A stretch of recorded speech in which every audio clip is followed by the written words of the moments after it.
আরিশের কথা শুনে পুলিশ তিনজনের ভেতর একজন বিষম খেয়ে মিনমিন কণ্ঠে বলেন। সামান্য হাত ধরে আপনি খুন করবেন? ওনার বাকি কথা আরিশ শেষ করতে না দিয়ে আগুন চোখে তেরা কণ্ঠে বলল। আমি কারো কাছে কৈফিয়ত দিতে পছন্দ করি না। আপনারা আজ প্রথম, তাই ক্ষমা করে দিলাম। নেক্সট টাইম আর করব না। কারণ ক্ষমা আমি বারবার আমার বউকেই করি, অন্য কাউকে না। Got it? আরিশের তেরা কণ্ঠ শুনে পুলিশ লোকটা বেকুব বনে যায়। মনে মনে ভাবে, কথার কি ড্যাশ রে বাবা, এমন ছেলেদের এক কথায় বউখুর বলে। মনে মনে এসব ভেবে বলেন। আসলে খুন খুন করেছি আমি, এখন প্রমাণ মুছে ফেলার দায়িত্ব আপনাদের। বলে ওনাদের উত্তর না শুনে আয়ানকে আসতে বলে ও চলে আসে। আরিশকে চলে যেতে দেখে পুলিশগুলো ওর যাওয়ার দিকে তাকিয়ে তামিম নামের একজন পুলিশ বলেন।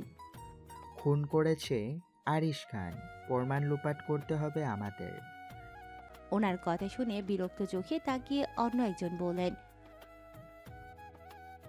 কেন, আমার কি মরার পাখনা গজিয়েছে যে তার সামনে এসব কথা বলতে যাব?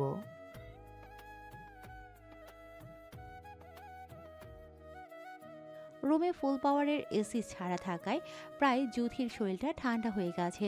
ঠান্ডাটা বেশি মনে হতেই ঘুম ঘুম চোখে উঠে বিছানায় বসলো ও আশপাশটা তাকিয়ে মাথা চুলকে কখন ঘুমলো সেটা মনে করার চেষ্টা করলো। 2-1 মিনিট যেতেই ওর সবটা মনে পড়তেই লাফিয়ে বিছানা থেকে উঠে রুমের আশপাশটা ভালো করে তাকায়। না, আরিশ ভাইয়া রুমে নেই। এটাই সুযোগ এখনই এখান থেকে কেটে পড়ার। যুথিও তাই করল। দরজা খোলা পেয়ে ছুটে রুম থেকে বের হতে নিলে, কারোর সাথে ঠাস করে ধাক্কা খেয়ে নিচে পড়তে নিলে ও অনুভব করে ও নিচে পড়ে যায়নি। এটা মনে হতে পিট করে চোখ খুলে দেখে রাদীপ ওর ডান হাত ধরে রেখেছে আর ও নিচের দিকে চিত হয়ে ভাসমান আছে। ধন্যবাদ তোমাকে, তুমি না ধরলে হয়তো নিচেই পড়ে যেতাম। তার জন্যই তো ধরলাম, যাতে তুমি পরে ব্যথা না পাও। যাই হোক, আরিশ কি তোমাকে আঘাত করেছে? না। বলে চলে যেতে নিলে রাদীপ জ্যোতির হাতটা ধরে ওর কাছে এনে জ্যোতির মাথাটা ওর বুকের সাথে হালকা চেপে ধরে বলল। ভয় পাওয়ার কারণ নেই, সব ঠিক হয়ে যাবে। হুম। বৈশাখী সকালের রোদের তাপে মানুষ প্রায় অতিষ্ঠ। বেলা প্রায় 9টা 7 ঘরের দিকে। তানিশা রিস্কায় বসে জ্যামের কারণে। উদ্দেশ্য খানবাড়িতে জ্যোতির কাছে যাওয়া। আজ পরীক্ষা নেই, সেই সুবাদে দুজন আজ এক জায়গায় থাকবে তাদের সিদ্ধান্ত। তাছাড়া আইসিটি নোট ওর কাছে নেই। দুজনে এক জায়গায় বসে পড়বে, তাই এত সকাল সকাল বের হওয়া। কিন্তু আজ মনে হয় সব জ্যাম ওর কারণেই হয়েছে। না হয় কখন বেরিয়েছে, যেখানে আসতে আধা ঘন্টা সময় লাগে না সেখানে প্রায় 1 ঘন্টার বেশি হয়ে গেছে। এখন পর্যন্ত জ্যাম শেষ হচ্ছে না, তাই তানিশা বিরক্ত বেশ। সব ঝামেলা পেরিয়ে মাত্র খানবাড়ির সামনে এসে থামল রিস্কা। তানিশা ভাড়া মিটিয়ে খানবাড়িতে ঢুকলো। তখন খানবাড়ির সকল মানুষের সকালের খাবার খাওয়া প্রায় শেষ। যুথিও সবার খাওয়ার শেষে খাবার খেয়ে মাত্র টেবিল থেকে উঠছিল। তখন তানিশাকে আসতে দেখে দৌড়ে ওর কাছে গিয়ে ওকে জড়িয়ে ধরে মুচকি হেসে বলল। আমার জান পাখিটা তো চলে আসছে, কিন্তু তোর এত লেট হলো কেন? আরে জানো, বলিস না, মেজাজটা তো আরেকটু হলে গরমই হয়ে যেত, যদিও এখনো গরম। আরে এত গরম গরম না করে দেরি হয়েছে কেন সেটা বল। আরে আমি তো সকালে বেরিয়েছিলাম, কিন্তু জ্যামের কারণে এত লেট। তার উপর এত কড়া রৌদ্রে তো পুরো অতিষ্ঠ হয়ে যাচ্ছিলাম। এখন একটু পানি খাওয়াবো? হ্যাঁ, নিয়ে আসছি। বলে রান্নাঘরে ফ্রিজ থেকে পানি আনতে চলে যায়। যুথি যেতে আরিশও ফুল রেডি হয়ে নিচে নামছিল, শার্টের হাতা বড়তে বড়তে। তখন টেবিলের কাছে পেছন ঘুরে তানিশাকে দাঁড়াতে দেখে আশপাশটা আর চোখে দেখে বাঁকা হেসে কাছে গিয়ে বলল। তোকে পেছন থেকে দেখলেও ছুতে ইচ্ছে করে। পৌরুষালী কণ্ঠে এমন কথা শুনে তানিশা পেছন ঘুরে তাকায়, কে বলেছে দেখার জন্য। তানিশা তাকাতেই আরিশ 2-3 পা পিছিয়ে অন্যদিকে তাকিয়ে বলল।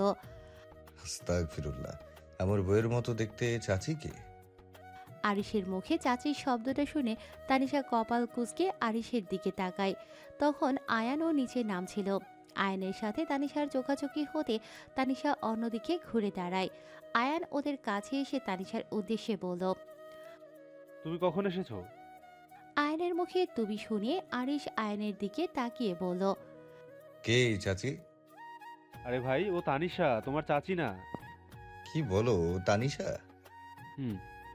এবার আরিশ তানিশার দিকে তাকায়, তাকিয়ে দেখে তার মৌয়ের সাথে এই মেয়ের সম্পূর্ণ মিল। তানিশাকে দেখা হলে আয়নের দিকে তাকিয়ে বলল, তোর পছন্দ খারাপ না। বলে তানিশার দিকে তাকিয়ে বলল, তুমি কিছু মনে করো না, আসলে মৌয়ের সাথে তোমার অনেক মিল। এটা যারা সামনে থেকে না দেখবে তারা কখনোই ধরতে পারবে না যে তোমরা দুজন আলাদা মানুষ। তানিশা আরিশের কথা শুনে ওর দিকে তাকিয়ে ভ্রু কুঁচকে বলল, বুঝলাম, আমাদের মিল আছে, তাই বলে আপনি আমাকে চাচি বলবেন? তানিশার কথা শুনে আরিশ ফিক করে হেসে দেয়। আরিশের পাশাপাশি আয়নও মুখে হাত চেপে মুচকি হাসে। ততক্ষণে যুথি ঠান্ডা পানি নিয়ে এসে দেখে আরিশ আয়ান তানিশার দিকে তাকিয়ে কি নিয়ে যেন হাসে। এটা দেখে ও তানিশার কাছে এসে বলল, এই নে তোর পানি। তানিশা পানি পেয়ে চেয়ারে বসে সম্পূর্ণটা শেষ করে দম ফেলে বলল, অনেক ধন্যবাদ তোকে বোন। আয়ান ভাই, তুমি আমার জানুর দিকে তাকিয়ে মুখ টিপে হাসছো কেন? আরিশ যুথির কথা শুনে শার্টের কলার উপরে জাগিয়ে ঠিক করতে আয়ানের উদ্দেশ্যে বলল, আয়ান, আমি গেলাম, তুই বরং আজকে বাড়ি থাক। বলে আরিশ আর এক মুহূর্ত না দাঁড়িয়ে ব্যস্ত পায়ে চলে যায়। আরিশ চলে যেতেই বাড়ির প্রায় সব মানুষ বসার ঘরে উপস্থিত হয়। লিমা খান তানিশাকে দেখে মুচকি হেসে ওর কাছে এগিয়ে গিয়ে বলল, আরে তানিশা আম্মু, তুমি? হ্যাঁ আন্টি, কেমন আছেন আপনি? আলহামদুলিল্লাহ মা, ভালো আছি। তোমার আম্মু কেমন আছে?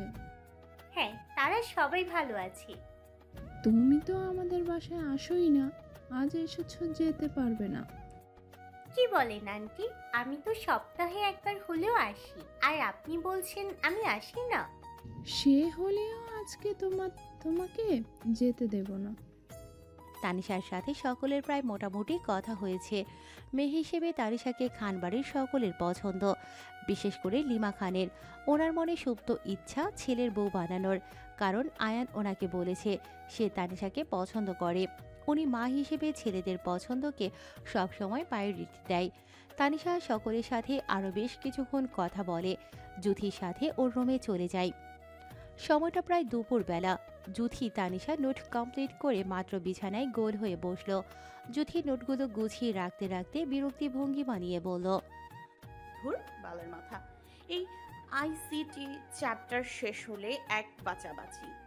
এটা ম্যাথমেটিক্সের থেকেও কঠিন। মানলাম তোর কথা, কিন্তু কথায় কথায় এত বাজে কথা বলো কেন? তুই কথা বলিস না তো ললিতা। শোন, তুই যে আমার সাথে কথায় কথায় বাল বলিস, তোর জন্য একটা বাল ঘরের নামটা বানিয়েছি। কি? শুনবি? যুথি তানিশার দিকে কৌতূহল হয়ে তাকাতে দেখে তানিশা গলা খাকারি দিয়ে বলল, আমি শিওর আমার নামটা শুনে তুই আর জীবনে কোনোদিন বাজে কথা বলবি না। বলে ওর বানানো নামতাটা শুরু করলো। 12 অক্ষে 12 বাল ফালাইতে পারো, 12 দুগুণে 24 বাল ফালাইয়া আড্ডা বান্দিস, 3 12 36 বা। ওর বাকি নামটা শেষ করার আগে দরজার দিকে চোখ পড়ে, দেখে আয়ান হাঁ করে ওর দিকে তাকিয়ে। হুট করে আয়ান মেঝেতে ঠাস করে পড়ে সেন্সলেস হয়ে যায়। তানিশাকে থামতে দেখে সাথে দরজার দিকে কিছু পড়ার শব্দ পেয়ে যুথি তাড়াতাড়ি সেদিকে তাকিয়ে দেখে আয়ান মাটিতে সেন্সলেস হয়ে পড়ে আছে। এটা দেখে ও দৌড়ে আয়ানের কাছে গিয়ে গালে চাপড় দিতে দিতে বলল, ভাই, ও ভাই, কি হয়েছে তোমার? তুমি এভাবে পড়ে গেলে কিভাবে? আয়ান কিছুক্ষণ হয় যুথির রুমের সামনে এসেছিল। তখন তানিশা মাত্র ওর বিখ্যাত নামটা শুরু করতে যাচ্ছিল যুথিকে শোনানোর জন্য। আর তখন আয়ান তানিশার এমন নামটা শুনে। তানিশার বুঝতে বাকি থাকে না আয়ান ওর নামটা শুনেই কোমায় চলে গেছে। তাই 2-3 বার পরপর ঢোক গিলে কাচুমাচু করে বিছানায় এক কোণায় গিয়ে বসলো। আয়ান কথা বলছে না দেখে যুথি রুম থেকে পানি নিয়ে আয়ানের মুখের উপর ছিটাতেই আয়ান পিটপিট করে চোখ খুলে তাকায়। আয়ানকে তাকাতে দেখে যুথি স্বস্তির নিঃশ্বাস ছেড়ে বলল, বাবা, আমি তো ভয় পেয়ে গেছিলাম। যাক, তুমি ঠিক আছো, এতেই অনেক। আয়ান যুথিকে পাশ করে বিছানার উপর গোল হয়ে বসে থাকা তানিশাকে একবার দেখে বলল, বোন, আমি ভুলবশত রুমে ফোনটা ফেলে এসেছি, তুই একটু কষ্ট করে খুঁজে নিয়ে আয়। আচ্ছা, আমি নিয়ে আসছি। বলে আয়ানের রুমের দিকে চলে যায়। যুথি চলে যেতেই আয়ান তানিশার দিকে তাকিয়ে বাঁকা হেসে ওর দিকে এগোতে এগোতে বলল, কি যেন নামতা নামটা বলছিলে এতক্ষণ আমার বোনকে? আয়ানকে এমন হাসতে এবং ওর কাছে এগোতে দেখে বিছানার চাদর খামছে ধরে বলল, কই, আমি তো কিছু বলিনি। সত্যি? কিন্তু আমি তো শুনলাম মনে হয়। বলে তানিশার একদম কাছে গিয়ে ওকে দু হাতের মাঝে করে নিয়ে আবারও বলল, তুমি যে এত সুন্দর নামতা বলতে পারো সেটা আমার জানা ছিল না। বলে ওর দিকে আরেকটু ঝুঁকতে নিলে যুথি রুমের মধ্যে ঢুকে বলল, ভাই তোমার ফোন। ব্যাস এতটুকু বলে সামনে তাকাতেই দেখে এমন দৃশ্য। আয়ানও কিছুটা অপ্রস্তুত হয়ে তানিশার উপর থেকে উঠে এসে ওদের কিছু বলতে না দিয়ে রুম থেকে বেরিয়ে যায়। কি হলো এটা? আমি জানি না। হল কেন্দ্র থেকে দুই বান্ধবী আইসিটি পরীক্ষা শেষ করে একসাথে বের হয়ে দুজনে বেশ খুশি, কারণ তাদের সবচেয়ে কঠিন সাবজেক্ট আজকে শেষ। তাছাড়া পরীক্ষাটা বেশ ভালো হয়েছে, তাই খুশি মনে দুজন গল্প করে একসাথে রিস্কায় উঠে বাড়ি আসে। বাড়ির অনেকটা কাছে আসার পরে তানিশা রিস্কা থেকে নেমে চলে যায়। যুথিও চলে আসে। যুথি রিস্কা থেকে নেমে বাড়িতে ঢোকার সময় ওর পাশ দিয়ে আরিশও তখন বাইক নিয়ে বাড়িতে ঢুকছিল। যদি আরিশকে দেখে তাড়াতাড়ি বাড়িতে ঢুকতে নিলে আরিশ বাইক পার্কিংয়ে রেখে তার মৌকে তাড়াহুড়ো করে ভেতরে ঢুকতে দেখে সেও তার পেছনে যায়। দুজনে প্রায় একসাথে বাড়িতে ঢোকে। আরিশ চারপাশে তাকিয়ে দেখে আশেপাশে কেউ নেই। অতপর আস্তে করে যুথির কাছে গিয়ে টুপ করে ওর বাগালে চুমু খেয়ে মাথাটা চুলকাতে চুলকাতে সিঁড়ি দিয়ে নিজের রুমে চলে গেল। হঠাৎ এমন হওয়ায় যুথিও চমকে উঠে আশপাশটায় তাকায়। না, আপাতত আশপাশটায় কেউ নেই দেখে যুথি আরিশের যাওয়ার দিকে তাকিয়ে গালি দিয়ে বলল, লুচু, এক নাম্বার লুচু একটা ব্যাটা, যখন দেখে খালি চুমু খায়। বলে ও সিঁড়ি বেয়ে নিজের রুমে চলে যায়। কড়া রোদের মধ্যে ভার্সিটি শেষ করে ইভা ক্লান্ত শরীর নিয়ে বাড়ি আসার জন্য রাস্তার এক কিনারে দাঁড়িয়ে ওয়েট করছিল গাড়ি আসার জন্য, কারণ বাড়ি থেকে করা আদেশ ইউনিভার্সিটিতে বাড়ির গাড়ি ছাড়া আসা যাবে না। তাছাড়া ওদের বাড়ি থেকে ঢাকা ইউনিভার্সিটি প্রায় 30 মিনিটের মতো লাগে গাড়িতে আসতে। তাছাড়া আজকে বাড়ি ফেরার আগে ভার্সিটি বৈশাখী প্রোগ্রামের জন্য সাদা কাপড় কিনতে হবে। ওর কিছুক্ষণ ওয়েট করার পরে গাড়ি চলে আসে। ইভা গাড়ি আসতেই ড্রাইভারকে আগে কাপড়ের শপে নিয়ে যেতে বলে। ড্রাইভার কিছুক্ষণ ড্রাইভ করার পর ওরা গিয়ে থামে নৈয়র লেডিস ফ্যাশন হাউসের সামনে। শপে এসে ইভা গাড়ি থেকে নেমে দেখে বিশাল বড় এক সাদা বিল্ডিংয়ের উপর লেখা নৈয়র লেডিস ফ্যাশন হাউস। তার পাশে ডিজাইন করে বড় করে লেখা ইমরান খান রনি, প্লিজ ওয়েলকাম। ইভার বাহিরের ভিউটা দেখা হয়ে গেলে মনে মনে বলে, বাহিরের ডিজাইনটা এত সুন্দর করে ডেকোরেট করেছে, না জানি ভিতরের ভিউটা কত সুন্দর করেছে। এসব ভেবে ইভা শপের ভিতর ঢোকে। কাচের দরজাটা খুলে ইভা শপের ভিতর ঢুকতেই কিছুটা অবাক হয়, কারণ ও ভেতরে ঢুকতেই দুজন সেলসম্যান ওর হাতে একটা গোলাপ দিয়ে বলল,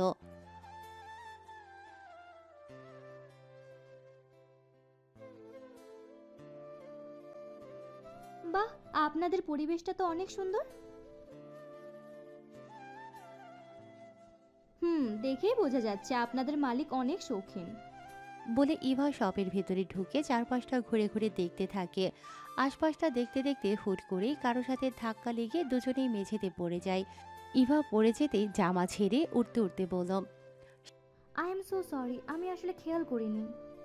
সামনে পড়ে যাওয়া লোকটা ইভার থেকে মিষ্টি কণ্ঠে সরি বলতে শুনে কিছুটা অবাক হলো, কারণ দোষটা তো ইভার না, দোষটা সম্পূর্ণ ওর। তাই উঠে ইভার দিকে তাকিয়ে বলল, আসলে দোষ আপনার নয় আমার, আমি তাড়াহুড়া করে বের হচ্ছিলাম তখন। এতটুকু বলে ইভার মুখশ্রীর দিকে চোখ পড়তেই লোকটার চোখ দুটো যেন সামনে থাকা মধ্যে আটকে যায়। এক দৃষ্টিতে তাকিয়ে ইভাকে সূক্ষ্মভাবে দেখার মধ্যে ইভা বলল, আচ্ছা সমস্যা নেই, কিন্তু আপনি লেডিস শপে কি করছেন? এখানে তো ছেলেদের কোনো পোশাক বিক্রি করা হয় না। সামনে থাকা লোকটার ইভাকে দেখা হয়ে গেলে ইভার কথায় মুস্কি হেসে বলল, আপনার কথা ভুল হচ্ছে, আমি এখানে শপিং করতে আসিনি। তাহলে আপনি লেডিস হাউসে কি করছেন? ওদের কথায় একজন সেলসম্যান বলে।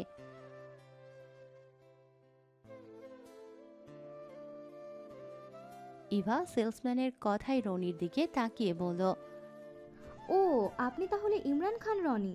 আসলে আমি বুঝতে পারিনি। It's okay, by the way, আপনার নামটা জানতে পারি? অবশ্যই, আমি সুমাইয়া খান ইভা। বাসা কোথায় তোমাদের? গুলশান খানবাড়ি। মির্জানি ভ্রু কুচকে কনফিউজড হয়ে। হুম। ইভাকে বলতে শুনে রনি কিছুটা খুশি হয়ে বলল, ও তোমাদের তো আমরা চিনি। এবার ইগল টিমে তোমার ভাই নেতৃত্বে দাঁড়িয়েছে, তাই না? হ্যাঁ, আমার বড় আব্বুর ছেলে। আচ্ছা, আমাকে এখন বের হতে হবে।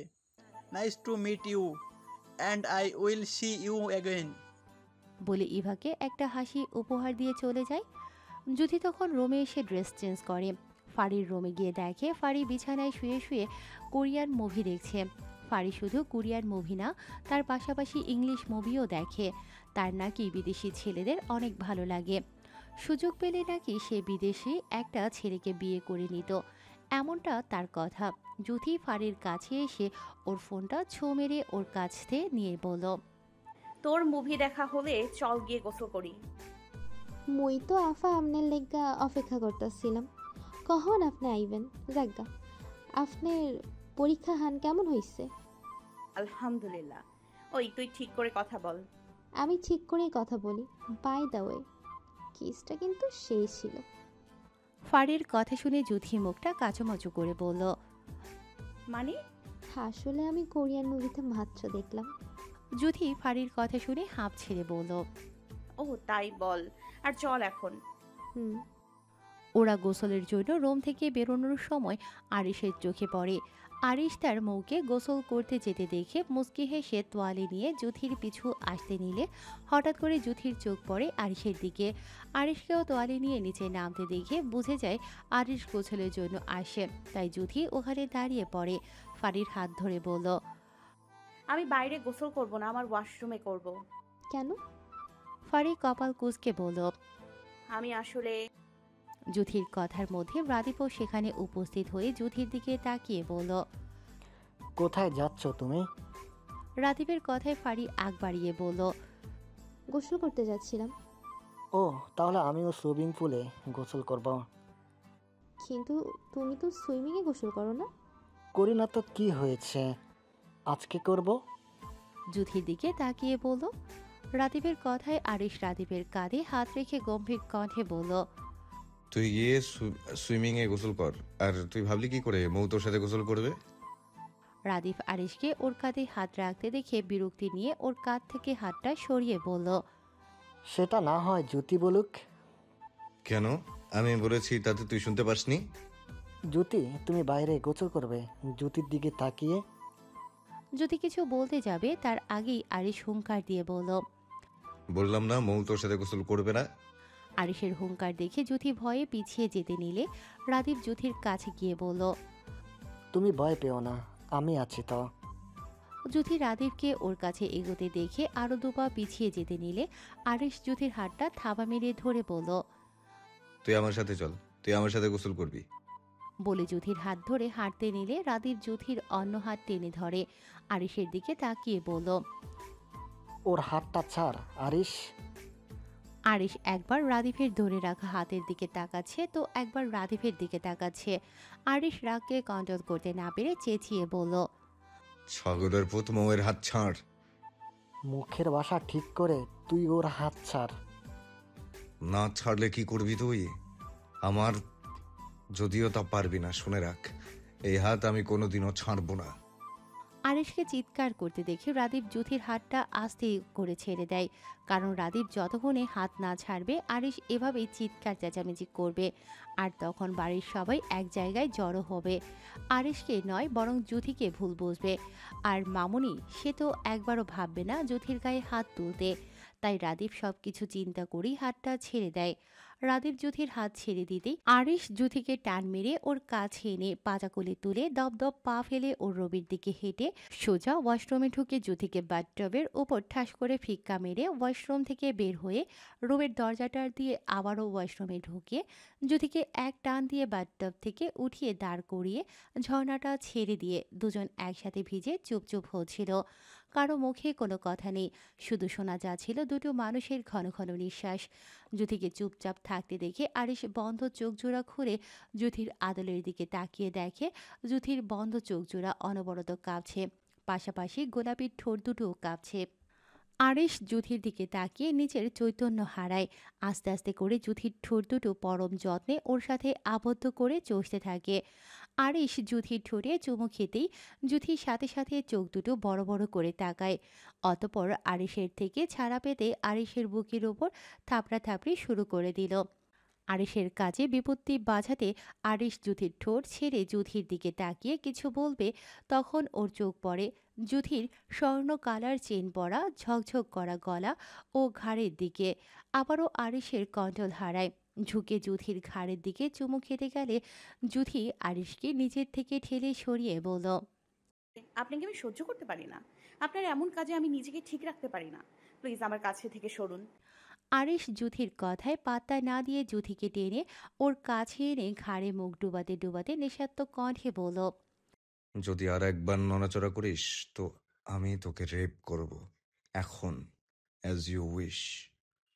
জুথি আরিশের কথায় কি বলবে কিছু ভেবে পাচ্ছে না, কারণ আরিশের কাজে ডিস্টার্ব হলে সে যেটা বলেছে সেটাই করবে। কিন্তু আরিশের এমন বিহেভিয়ার দেখে জুথি জোরে কান্না করে দিয়ে বলল, প্লিজ আমি সহ্য করতে পারছি না তো, আপনাকে নিতে পারছি না, প্লিজ আমাকে ছাড়ুন। আরিশ জুথির কান্না শুনে ওর থেকে সরে আসে। আরিশ জুথির থেকে সরে আসতেও জুথির কান্না থামছে না দেখে আরিশ কথা ঘোরাতে বলল। গলায় কি পড়েছিস এইসব? জুথি আরিশের কথায় ওর গলার দিকে তাকিয়ে এক হাত গলার চেইনের উপর দিয়ে বলল, চেইন পরেছি, দেখতে পাচ্ছেন না? এটা এক্ষুনি খুলে ফেল। না, এটা খুলবো না। চোখের পানি মুছে বলল। জুথির মুখে খুলব না শুনে আরিশ জুথির গলা থেকে চেনটা টান মেরে খুলে ওর হাতে নিয়ে দেখে জুথি আবারও কান্না করে দিয়ে বলল, কি করলেন এটা আপনি? কত কষ্ট করে টাকা জমিয়ে এই ছোট পেন্ডেন্ট সহ চেনটা কিনলেন, আর আপনি সেটা ছিঁড়ে ফেললেন? জুথিকে আবারও কান্নাকাটি করতে দেখে আরিশ বিরক্ত হয়ে বলল, কয় টাকা জমিয়ে কিনেছিস? 1260 টাকা। একটা টাকা আমার থেকে কম রাখেনি। আর আপনি? জুথির অভিমানী কণ্ঠ শুনে আরিশ শব্দটা টেনে বলল, এত টাকা? হুম। আরিশ জুথির কথা শুনে হাসবে না কিছু বলবে কিছুই ভেবে পাচ্ছে না, শুধু ওর দিকে তাকিয়ে আছে। আরিশকে ওর দিকে তাকিয়ে থাকতে দেখে জুথি বলল, আমার ছোট পেন্ডেন্ট সহ চেন পরতে অনেক ভালো লাগে। আমার চেনটা দিন, আমি জোড়া লাগিয়ে পরবো। অনেকক্ষণ হয়ে গেছে, ভিজে আছিস, ঠান্ডা লাগবে, চেঞ্জ করে নি। আপনি কি বোকা? মানে? আপনি তো কিডন্যাপারদের মতো আমাকে কোলে করে নিয়ে এসেছেন। আমি কি জামা কাপড় আনতে পেরেছি যে চেঞ্জ করে নিব? সমস্যা নেই, আমারটা পরে নে। তখন জুথি বাধ্য হয়ে আরিশের একটা টি শার্ট সাথে ওর থেকেও বড় একটা ট্রাউজার পরে নেয়, কারণ জুথি তখন আরিশের কথায় না করে ফারিকে ডেকে দিতে বলেছিল। কিন্তু আরিশ জুথির কথার কোনো পাত্তা দিচ্ছিল না বলে জুথি আরিশের দেওয়া সাদা টি শার্ট ও সাইবর্নের একটা ট্রাউজার পরে ওয়াশরুম থেকে বের হয়ে দেখে আরিশ ওর বারান্দায় দাঁড়িয়ে বাহিরের দিকে তাকিয়ে আছে। আরিশকে বারান্দায় দেখে জুথি এক দৌড়ে রুমের দরজা খুলে গো। জুথি চলে যেতেই আরিশ রুমের দিকে ঘুরে দরজার দিকে তাকিয়ে বলল, কত পালাবে মৌচাক, সেই ঘুরে ফিরে আমার ঘরেই আসতে হবে। জুথি আরিশের রুম থেকে এসে ওর পরার জামা বের করে, ট্রাউজারটা খুলে কালো প্যান্ট কাট একটা সালোয়ার পরে নেয়। যখন জামা পরতে নেবে তখন ওর চোখ পড়ে ওর গায়ে পড়া আরিশের টি শার্টের দিকে। জুথির টি শার্টটা গলার কাছ থেকে একটু উঁচু করে ঘ্রাণটা নিয়ে চোখ দুটো বন্ধ করে, খুলতেই চোখ জোড়া পানিতে ভরে যায়। আজ কত বছর পর নির্ভয়ে প্রিয় মানুষটার গন্ধ নিল। চোখের পানিটা মুছে পরপর প্রিয় ঘ্রাণটা কয়েকবার শুষে নিল। হঠাৎ রুমের দরজা বন্ধ হওয়ার শব্দ পেয়ে দরজার দিকে তাকিয়ে দেখে রোদ রাগী চোখ নিয়ে ওর দিকে তেড়ে আসে। এটা দেখে চোখের পানি ভালো করে মুছে জুথি কণ্ঠ খাদে নামিয়ে বলল, রোদ আপু তো। ওর বাকি কথা শেষ করার আগেই রোদ জুথির গালে ঠাটিয়ে থাপ্পড় দিল। আপু। ঠাস। তোর লজ্জা করে না নিষেধ করার পরও আরিশের রুমে গিয়েছিস? বেহায়া একটা মেয়ে। পরপর দুটো থাপ্পড় খেয়ে আপনা আপনি জুথির চোখ দুটো পানিতে টইটুম্বুর হয়ে যায়। জুথির মুখ থেকে ফোপানোর শব্দ শুনে রোদ জুথির থুতনিটা ওর দিক করে বলল,